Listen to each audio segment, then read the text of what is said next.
Hei, kembali lagi bersama Mimin, Rodi, Bahasa, dan Kebudayaan Jepang Unsada. Apa kabar Minasang? Hari ini kita kedatangan tamu spesial, yaitu adalah, Saya Nanda Amin Purnomo. oke, kemarin yang juara 2, lomba pidato esai bahasa Jepang ke-7. Ya. Ya, yang diadakan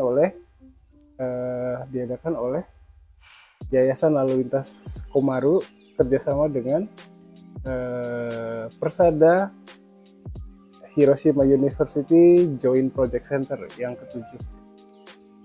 Oke, perasaannya bagaimana Nanda? Alhamdulillah, saya nggak menyangka akan keluar sebagai juara 2 dan pesan saya senang sekali. Senang banget ya. Sip. Persiapannya kalau itu berapa lama kira-kira?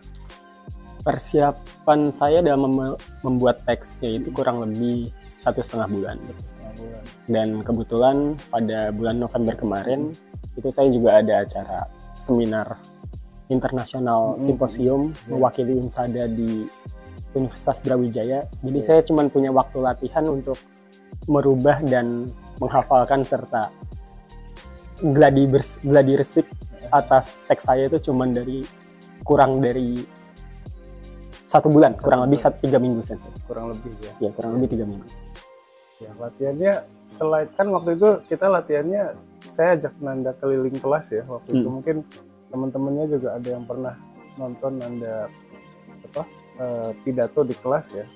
Nah, selain latihan itu apalagi Nanda yang Saya melakukan shadowing di kamar, terutama ketika setelah sholat isya sampai menunggu waktu tahajud, biasanya jam 2 malam. Terus habis itu ketika di kamar mandi, ketika sedang mandi, saya juga sambil mandi melakukan shadowing. Terus saya juga berlatih, terutama pelafalan Hatsuon dengan Hayun Sensei, Hari Sensei, dan teman saya yang dari Jepang, Reon Sang. itu intensitasnya gimana? Tiap hari atau?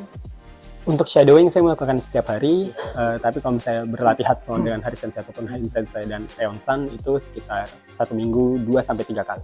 Oke. Untuk naskahnya sendiri itu ditulis waktu itu judulnya apa ya, tentang Menkyo Shono Juken System Sensei, ya, tentang SIM, ujian SIM ya di Indonesia ya. Ya. Nah, itu kenapa bisa muncul tema seperti itu di benak Nanda gitu?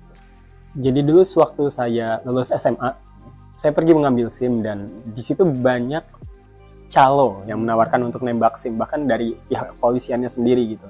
Dan teman saya ada yang langsung nembak, itu seharga untuk SIM motor kalau tidak salah waktu itu seharga 370.000. Ya. Dan saya waktu itu menolak karena alasan pertama saya nggak bawa duit dan saya juga pengen nyoba latihan SIM-nya. Dan alhamdulillah saya sekali coba langsung dapat gitu.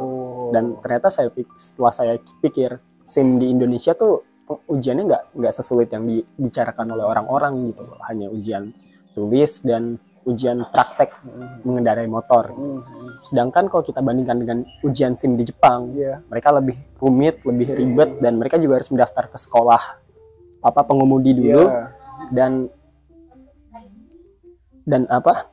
harganya pun juga tidak murah Sensei.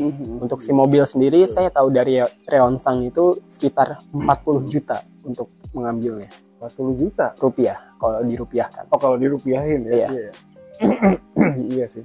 Termasuk sekolahnya soalnya ya. Iya. Jadi itu ada pengalaman pribadi dari Nanda gitu ya. Iya. Terus waktu pidatonya ya pasti ada perasaan gugup gitu ya. Nah, itu gimana tuh waktu pas di podium itu?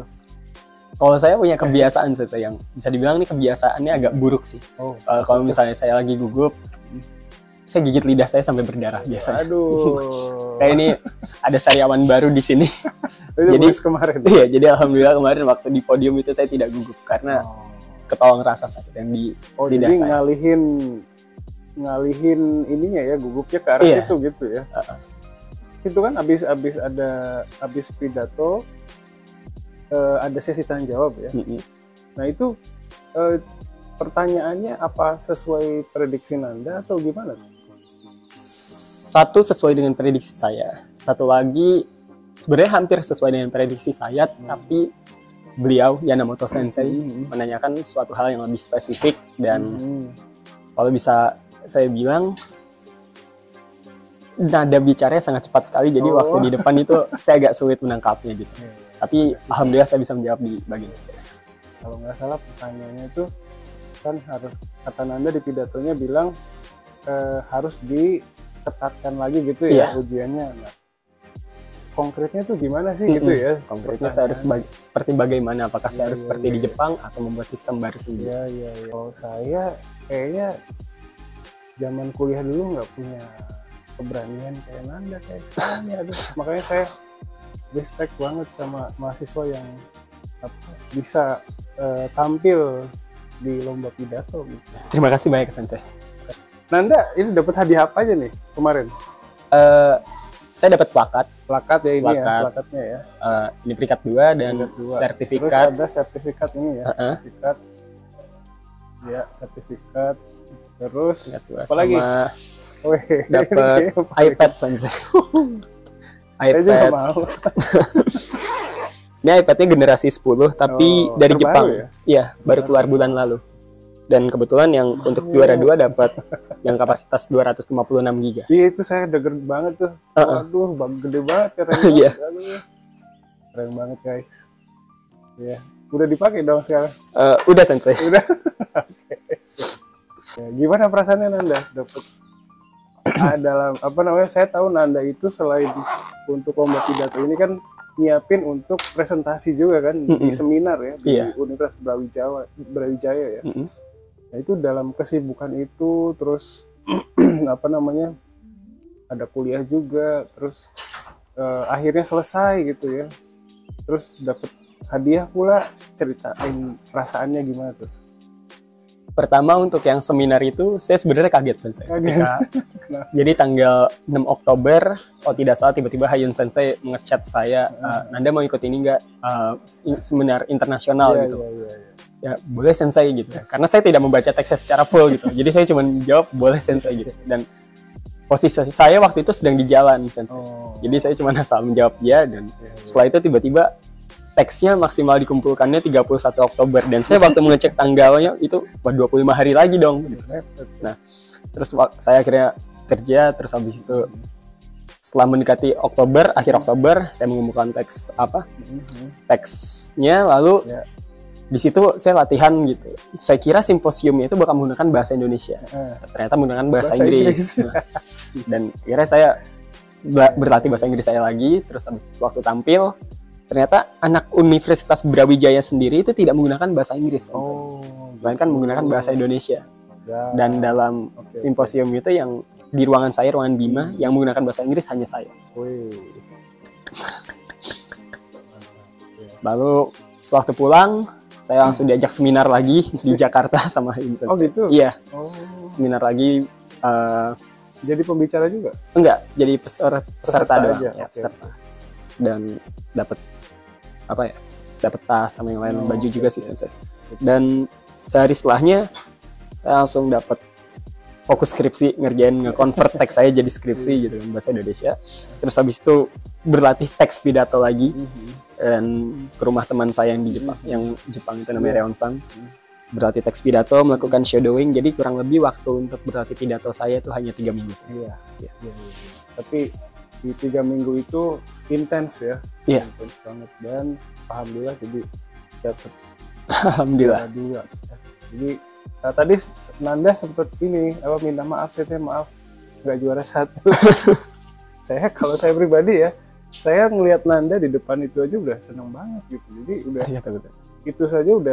itu aja udah pencapaian gitu ya. Jadi saya dari awal ngebimbing mahasiswa untuk ikut lomba-lomba itu ya, pengalamannya yang jadi fokus saya itu mahasiswa harus dapat pengalaman nih gitu ya. Jadi terlepas dari alhamdulillah ya dapat juara gitu ya, terlepas dari itu yang penting adalah pengalaman.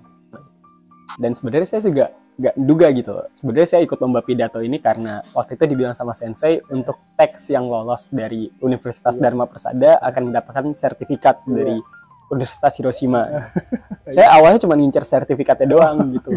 Jadi saya nggak terlalu mikirin kalau misalnya teks saya bakalan lolos gitu. Apalagi bakal tampil di pidatonya gitu.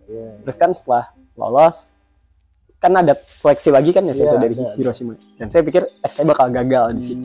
Ternyata alhamdulillah sampai tampil dan mewakili satu-satunya universitas swasta. Iya, jadi pesertanya itu dari UI, Unpad, UPI, terus Universitas Sumatera Utara, Udayana, Unhas ya, Udayana, Unair, Unbrau, UGM ya, sama UGM. Kita ya. Buat mahasiswa yang merasa ada minat sedikit aja ya untuk ikut lomba pidato ya, gak apa-apa, bisa hubungi Prodi ya, hubungin saya. Walaupun di kepalanya belum ada apa-apa gitu ya, itu bisa datang ke saya, nanti kita ngobrol supaya sedikit-sedikit ya bisa menyusun naskahnya dari nol. Nah, sebelum nyusun naskah itu kita ngobrol dulu nih gitu ya. Jadi memang tahapnya agak panjang gitu. Jadi makanya setiap merekrut ya mahasiswa untuk lomba pidato itu saya selalu menekankan bahwa yang penting ada kemauan aja gitu. Kalau ada kemauan itu pasti ada jalan, dan itu yang akan saya sediakan gitu.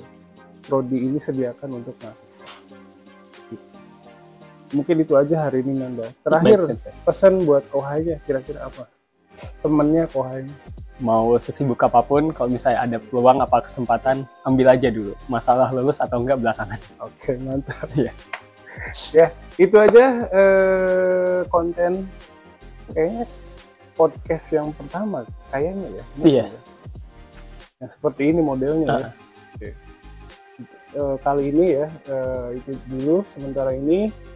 Semoga dari konten ini kita bisa ambil pelajaran, bisa dapat referensi dari sini ya untuk langkah kita ke depannya ya. Dan jangan lupa Prodi selalu mendukung mahasiswanya untuk dapat pengalaman yang lebih ya.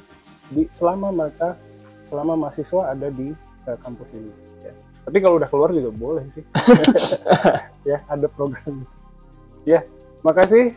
Assalamualaikum warahmatullahi wabarakatuh. Oskar Samades. Bye bye.